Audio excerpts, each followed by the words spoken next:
In 1930, the majority of all Lithuanians immigrants to the United States were young single males. They were peasant farmers looking for a much better way of living life post-World War I. One of these men was my grandfather, Stanley Robert Kernagis. Immigrating to the United States from Lithuania in 1930 was a huge undertaking, requiring energy, determination, and courage to put closure on one's life at home and start all over in a new country. My family heritage contributed to the melting pot in America. On my father's side, he is of English and Irish descent. On my mother's side, she is of Lithuanian descent. Her father, Stanley Kernagis, immigrated to this country initially with his brother in 1920 as a temporary worker. According to my mom, Dolores Kernagis, once he saved enough money through a steady income and had housing, he traveled back to Lithuania and brought his wife back with him. The time was 1930 when they immigrated back to the United States because they believed they had no other choice due to the level of poverty and political uncertainty at home. Lithuania is one of 3 countries known as the Baltic states. The other Baltic state countries are Estonia and Latvia. It is mainly an agricultural society. Roman Catholics constitute the largest religious group in Lithuania. A poor farm economy and increased Russian domination impelled many young men of Lithuania to leave their home.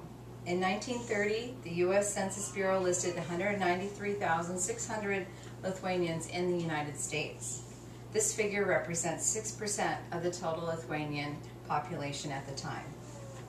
Many of the first Lithuanian immigrants were very mobile, searching for work all over the United States. Lithuanians arrived in the U.S. at a time when phenomenal amounts of labor were needed for the industrialized cities. They worked hard on the railroads, coal mines, and stockyards. The first generations to immigrate were generally lower working class. Many were illiterate because of the language barrier, making it more difficult to find employment and slower to assimilate into society. Although many Lithuanians came from an agricultural society, once they immigrated, they settled in the industrial towns of the Northeast, Midwest, and the coal fields of Pennsylvania and southern Illinois to find work. According to the 1930 census report, 13% of Lithuanians lived in rural areas and only 2% were involved in agriculture. Nearly 20% of all Lithuanian immigrants settled in Chicago alone. My grandfather, Stanley Kernagis, took an enormous leap of faith to come to this country when he immigrated with my grandmother in 1930 in search of a future of freedom and opportunity. He initially found work as a coal miner in Pennsylvania, then moved to Chicago, Illinois, where more of his family and friends had settled in an area called Marquette Park, an area of Chicago.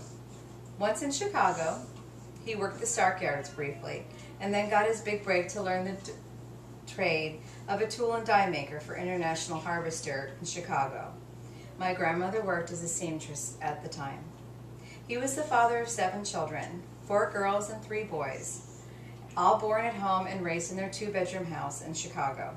They lived in an ethnic Lithuanian neighborhood that did not assimilate with other nationalities of other neighborhoods. My grandfather socialized in local taverns to learn the ways of the city. He joined a singing quartet to earn money for his growing family, and according to my mom, he loved to entertain people. My grandfather was a brave man to immigrate to America and successfully learned a new language, new culture, all in order to connect to the American dream. People from other countries continually immigrate to this country today, but not in the numbers that existed early in the 20th century. The melting pot of America has shifted to a multicultural society. Social barriers and stereotypes that existed in the early 1900s have been lifted, creating a more diverse society, but also one that people find some sort of connectivity to. The challenges that early immigrants were faced with were having to work all the time as never before and traveling long distances for work. But the payoff to them was rich, because to their friends and relatives, they were the ones who made it, the ones who were brave enough to abandon their difficult lives in Lithuania. The people from my heritage contributed to the melting pot of America at that time.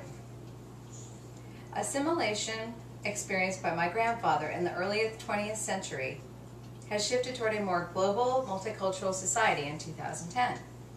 People have become more transient, so there is greater exposure and acceptance to different cultures today. But the process of immigrating to this country still presents great demands on the individual, as it did for my ancestors. Thank you very much.